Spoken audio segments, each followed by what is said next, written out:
Hi, I'm Marie from DIY Montreal, and today I'm going to show you how to make a tapering jig. I started by grabbing a scrap piece of 3/4 inch Baltic birch plywood from my lumber cart. The measurements of the jig will really depend on the size of your table saw and what you plan to do with it, whether it's taper furniture legs, cut plywood on an angle, or straighten a live edge.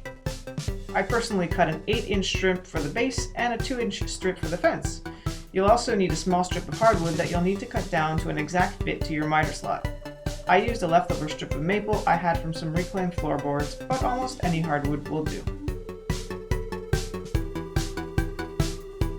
I used my router to first make a wide shallow groove just deep enough so that the head of my bolt would lay below the surface. I made one on each side of the board, careful to leave a gap on each side and not go all the way to the edge. You'll also need a smaller straight bit or spiral bit that's at least the size of whatever bolt you're planning to use. Without adjusting my router's fence, I made a groove inside the other shallow one, this time going all the way through. And I did this on both sides.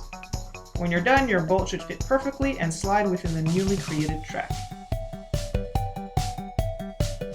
Next, I roughly marked where the fence would intersect with the tracks and marked a rough line.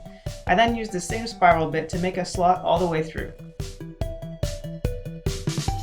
I had some leftover hardware from my drill press table video, so I'm again using simple toggle clamps, toilet bolts, and star knobs. Check out the description below for more details on this. With all the slots cut out, the table can now be assembled. I added a washer over the toilet bolts before screwing down the star knobs.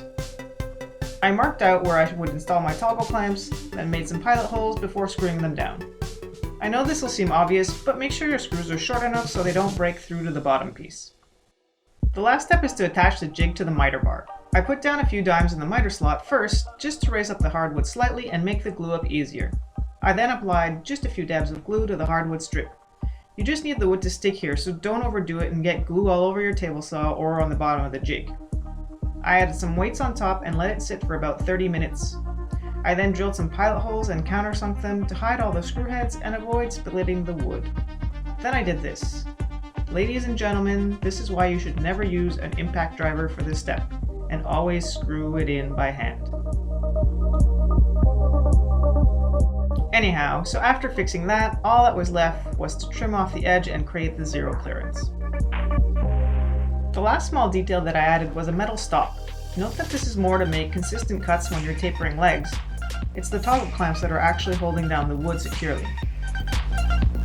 To use the jig, mark the line where you want to make your cut, and transfer those lines onto the board's edges. Then just line those marks up with the edge of the jig, lock it down against the fence, and make your cut. Also note that if you're planning to cut thicker boards, you'll want to add a riser block to the fence underneath your toggle clamps, otherwise you won't be able to clamp it down. If you enjoyed this video, please give it a thumbs up, and if you're not already subscribed to my channel, you can do so by clicking on the logo on the screen. Thanks for watching. See you next time.